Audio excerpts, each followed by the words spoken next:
Não, sem problema. Nós estamos muito empolgados em estarmos aqui. Nós estamos junto com vocês nessa live. E o que nós fazemos normalmente nesse tipo de reunião é dizer quem nós somos, qual é o nosso histórico, e a Wendy faz a mesma coisa para vocês entenderem quem está pilotando esse navio. Eu cresci como uma criança muito pobre no Tennessee e eu nunca tinha morado numa casa que tivesse eletricidade, por exemplo. Nós trabalhávamos na terra e nós tínhamos uma parcela da plantação que nós cuidávamos. Meu pai era uma pessoa bastante interessante, acho que era o homem mais sábio que eu já conheci na minha vida. Mas ele nunca foi para a escola, ele nunca aprendeu a ler ou escrever. Ele tinha sangue Cherokee nas suas veias. A mãe dele era Cherokee e o pai dele era de um vilarejo do Tennessee. E depois que o meu irmão nasceu, eu nasci. E no meu livro que eu vou lançar em setembro, nós temos uma história interessante que a minha mãe estava colhendo algodão no campo e eu decidi que já era hora de eu sair daquele mundinho lá, onde eu não tinha ninguém com quem brincar, nada. Eu queria cair no mundo. Ela, na verdade, fez o meu parto no campo ali, enquanto ela estava colhendo algodão. Então foi uma experiência bastante complicada. Foi assim que eu estreiei nesse planeta. E nós nos mudamos de casa umas 16 vezes entre eu ter nascido e eu ter saído de casa. Nós nunca tivemos eletricidade em casa. Nós éramos muito pobres, mas a minha mãe jamais permitia que nós disséssemos que nós éramos pobres. Ela dizia, nós não somos pobres, nós só estamos meio falidos. E como uma criança, a gente pensava, mas qual a diferença? A gente não tem dinheiro. Aí ela falou, você não pode falar que você é pobre. Quando você fala que você é pobre, isso é um estado mental, você vai ser pobre o resto da sua vida.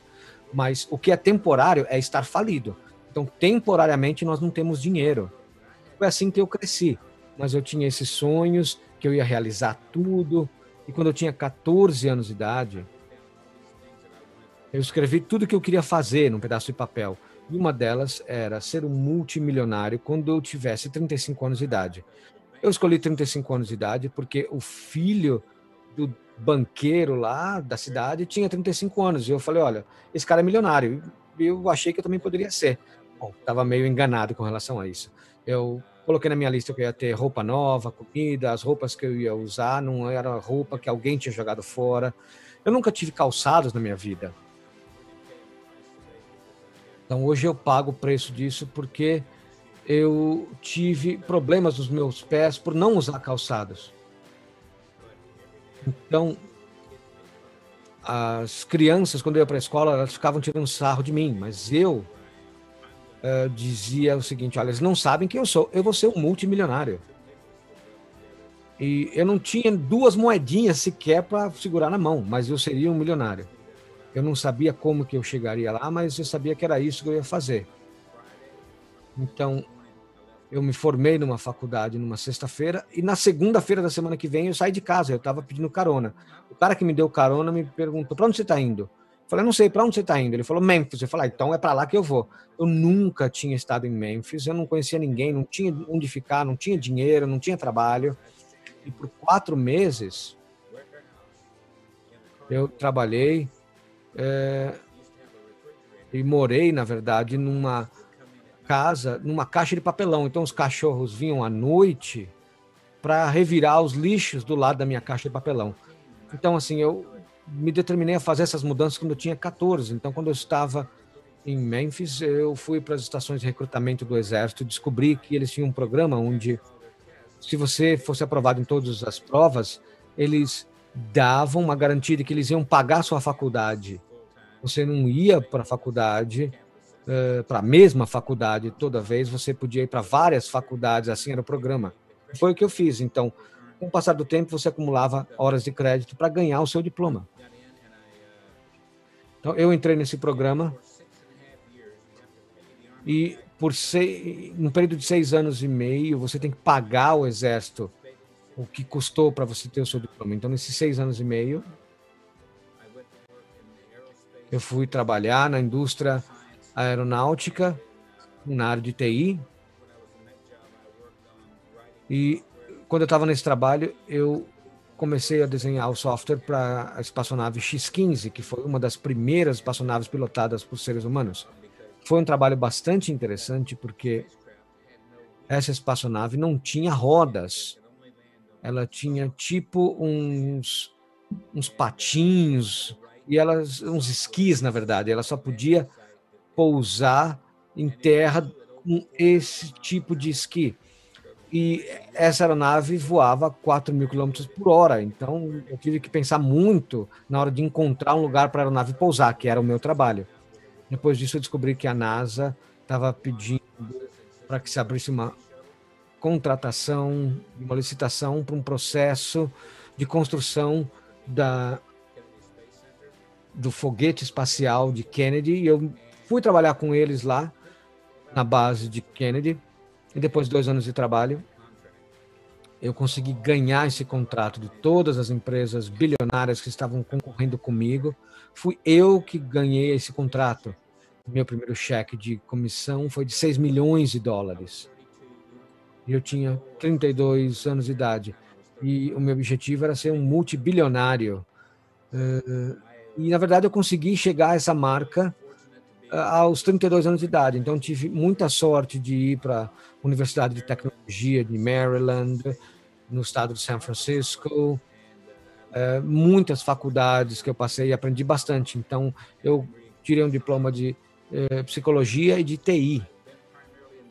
Depois eu fiquei envolvido com TI desde que eu saí da, da base militar ou da vida militar. Eu me dei muito bem com isso.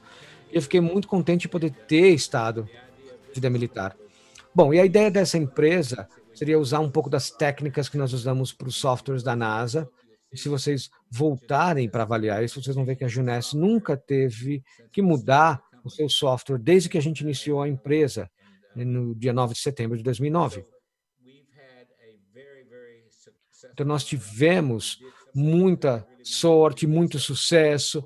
Uma das coisas que eu queria fazer também no processo era ajudar as crianças. E quando a gente vê o programa Juness Kids, nós fizemos bastante coisas. Construímos escolas em 9 países diferentes, construímos clínicas médicas, escolas, fizemos poços artesianos. Então, eu fico muito contente pelo que nós pudemos fazer pelas crianças.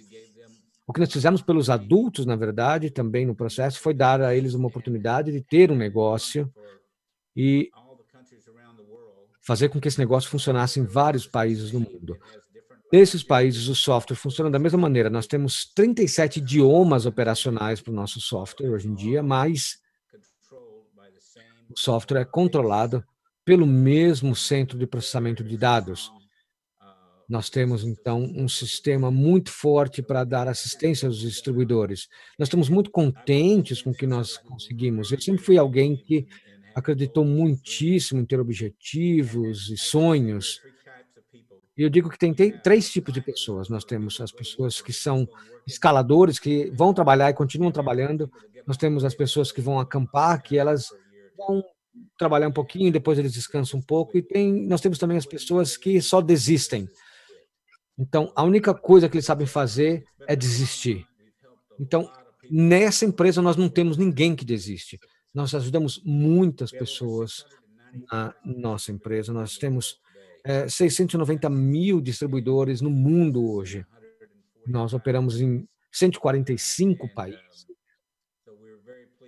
Estamos muito felizes com o que nós alcançamos e queremos que todos que trabalham na empresa, que buscam uma oportunidade para se juntar a nós, para trabalhar conosco, para construir um futuro melhor para vocês e ajudar a empresa, nós queremos que vocês tenham a oportunidade de nos ajudar, também a ajudar o Juness Kids com escolas, clínicas. Nós estamos muito contentes de estar aqui com vocês. Muito obrigado por terem nos convidado. E agora eu vou dizer para a Wendy assumir aqui para falar tudo que ela sabe. Eu acho que já falou tudo, não sobrou nada. Ah, desculpa, não sei se eu fiz certo, né? Na verdade, nós temos uma história tão longa que não sei nem se cabe no tempo aqui, mas eu vou dizer o seguinte: quando nós nos conhecemos, nós começamos uma empresa chamada AMSC. Então, eu iniciei a empresa e o Randy se juntou a mim, e a AMSC era uma empresa de consultoria de sistemas médicos, e nós fizemos toda a digitalização desses escritórios de administração da área de saúde, e isso aconteceu em 1986. E era a primeira vez que nós estávamos trabalhando com esses sistemas nos Estados Unidos. Então, nós fomos a empresa número um por 8 anos consecutivos nos Estados Unidos. Nós vendemos a empresa porque o inventor da empresa ia abrir a empresa para investimento na bolsa, e nós não achamos que isso seria uma boa ideia. Mas nós formamos a divisão Hindmore, que foi uma empresa que foi um spin-off, e nós pegamos essa empresa que começou na posição 184 e levamos ela à empresa top 5 nos Estados Unidos. E muitas pessoas queriam comprar a empresa. Essa era uma empresa que assim eu não amava de paixão, porque às vezes para fazer manutenção de computador a gente tinha que tirar memória, colocar hard drive, colocar novos no lugar. Então, para mim, não era um trabalho muito interessante. E foi aí que nós percebemos que o preço dos computadores estavam caindo cada vez mais. Então, nós estávamos migrando de supercomputadores para PCs, e hoje, se o computador de vocês quebrar, você, na verdade, às vezes nem tem suporte, às vezes você tem que comprar um computador novo. Então, nós vendemos a empresa para uma pessoa que queria comprar, então nós conseguimos vender essas duas empresas com um resultado muito bom para a gente. Cada vez que nós vendíamos essas empresas, nós nos aposentávamos, aí ficávamos muito entediados, porque a gente não gostava de ficar em casa sem fazer nada. Então, quando nós vendemos a segunda empresa, nós começamos a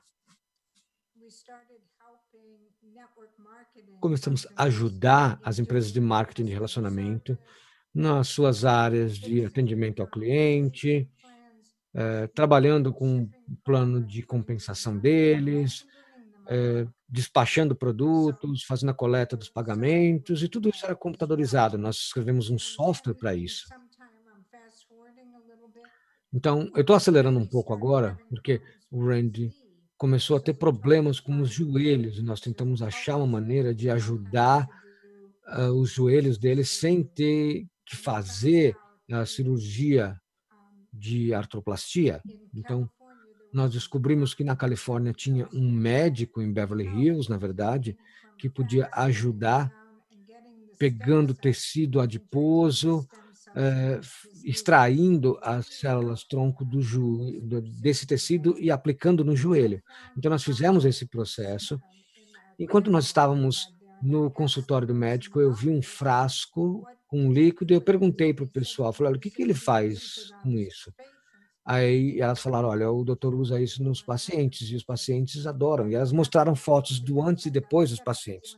Depois que eu olhei para aquilo, eu falei, eu tenho que comprar um desses frascos. E foi isso que eu fiz. Eu usei o produto por algumas semanas e as pessoas começaram a dizer, nossa, você está tão diferente, você está com a pele tão brilhante, tão luminosa, você parece mais jovem, você está muito bem.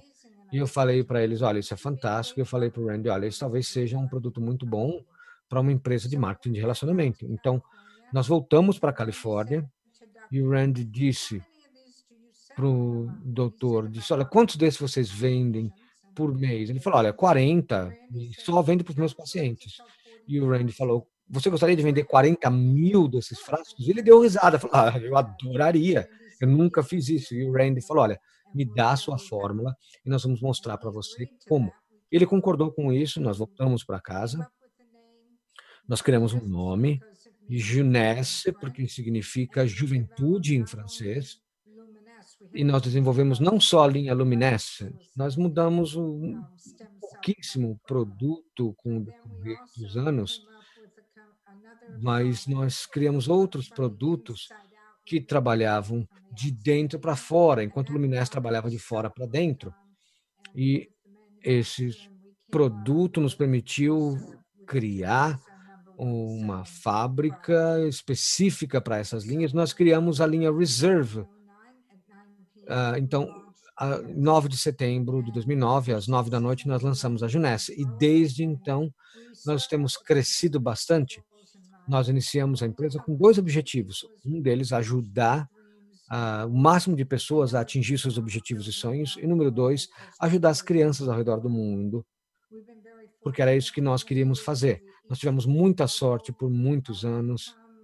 Nós conseguimos dobrar a nossa renda de vendas, atingimos a marca de US$ 1 bilhão e conseguimos manter essa marca de US$ 1 bilhão pelos últimos 5 anos. Nós ajudamos crianças ao redor do mundo, construindo escolas para essas crianças também. E eu espero que ao ouvir mais sobre a Junesse, vocês amem a empresa tanto quanto a gente ama a empresa e que vocês possam ajudar as crianças também do mundo da maneira